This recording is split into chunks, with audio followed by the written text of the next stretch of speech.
Bonjour, je suis Joski Edzo. Si c'est la première fois que tu tombes sur ma vidéo, je te recommande de t'abonner, de liker, partager, surtout commenter pour ne plus rater aucune autre vidéo. Aujourd'hui, je te parle essentiellement du procureur de la République. Je te l'avais déjà dit dans une précédente vidéo, le procureur de la République est ce qu'on appelle en droit l'autorité de poursuite. En matière pénale, le procureur de la République est celui qui engage des poursuites à l'encontre d'un individu qui serait présumé innocent dans le cadre de la commission d'une infraction qui aurait troublé ou violé l'ordre public. Mais le procureur de la République ne le fait pas fortuitement. Le procureur de la République, avant d'engager une action, regarde les principes, deux principes essentiels que je m'en vais t'exposer dans cette petite vidéo. Le procureur de la République se base essentiellement sur ce qu'on appelle le principe de l'opportunité de poursuite et le principe de la légalité de la poursuite.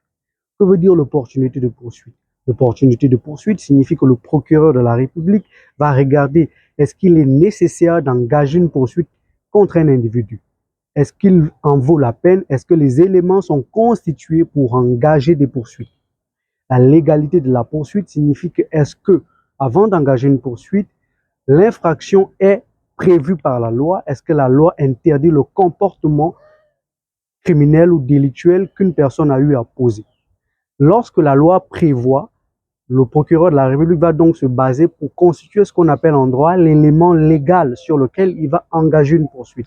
Et lorsque le comportement n'est pas interdit par la loi, c'est-à-dire qu'il n'y a pas une disposition légale en matière pénale qui interdit ce comportement, le procureur de la République ne peut pas engager des poursuites faute d'éléments légaux, ce qu'on appelle en droit les éléments constitués d'une infraction, c'est-à-dire l'élément moral, l'élément matériel et l'élément légal qui est le texte de loi qui interdit le comportement d'un individu.